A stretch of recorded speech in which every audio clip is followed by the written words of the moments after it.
শীতকাল মানেই বাঙালির কাছে খেজুর গুড়ের মিষ্টি গন্ধ এবং স্বাদের সঙ্গে এক গভীর সম্পর্ক। শীতের সকালে তাজা খেজুরের রস পান করার আনন্দ এবং তার থেকে তৈরি গুড়ের স্বাদ যেন এক বিশেষ অভিজ্ঞতা। বাংলাদেশের বিভিন্ন জেলায় শীতকালে খেজুর গুড় তৈরির ঐতিহ্য বহু বছর ধরে চলে আসছে। তার মধ্যে যশোর, কুষ্টিয়া, রাজশাহী, চুয়াডাঙ্গা এবং মাগুরা বিশেষভাবে পরিচিত। কেন ঘুরে আসবেন খেজুর গুড়ের দেশে? তাজা খেজুরের রসের স্বাদ। খুব সকালে খেজুর গাছ থেকে সংগ্রহ করা তাজা রস পান করার অভিজ্ঞতা অন্যরকম। গাছিরা বিশেষ কায়দায় গাছ থেকে রস সংগ্রহ করেন এবং তা সরাসরি পান করলে শীতের সকাল হয়ে ওঠে প্রাণবন্ত। গুড় তৈরির প্রক্রিয়া দেখা। খেজুরের রস থেকে গুড় তৈরি করার পুরো প্রক্রিয়া দেখতে পাওয়া একটি শীতকালীন আকর্ষণ। গাছিরা বড় হাঁড়িতে রস জাল দিয়ে গুড় তৈরি করেন।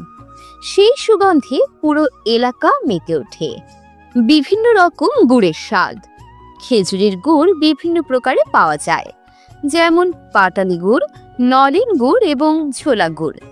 প্রতিটির স্বাদ এবং গন্ধ ভিন্ন, যা একবার চোখে দেখার মতো। খেজুর গুড়ের মিষ্টান্ন। শীতকালে খেজুর গুড় দিয়ে তৈরি বিভিন্ন মিষ্টি, যেমন পিঠাপুলি, পায়েস ও মিষ্টান্নের অন্যান্য আইটেম খাওয়ার মজাই আলাদা। এই অঞ্চলে গিয়ে স্থানীয় মিষ্টির দোকান থেকে এসব খাবার উপভোগ করতে পারেন। কখন যাবেন?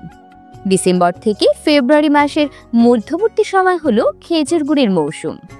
এই সময়ে বিভিন্ন গ্রামীণ এলাকায় গেলে খেজুর রস সংগ্রহের দৃশ্য দেখা এবং তাজা গুড় খাওয়ার সুযোগ পাওয়া যায়। কিভাবে যাবেন? ঢাকা থেকে সরাসরি বাস, ট্রেন বা ব্যক্তিগত গাড়ি করে যশোর, কুষ্টিয়া বা রাজশাহীর উদ্দেশ্যে যাওয়া যায়। প্রতিটি এলাকাতে স্থানীয়ভাবে গাছিরা খেজুর গাছ থেকে রস সংগ্রহ ও গুড় তৈরির কাজ করেন।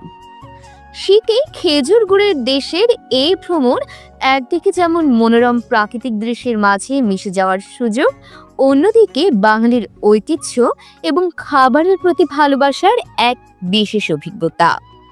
এমন তথ্যবহুল সংবাদ পেতে চ্যানেলটি সাবস্ক্রাইব করে পাশে থাকুন। আর ভিডিওটি কেমন লেগেছে মন্তব্য করতে ভুলবেন না।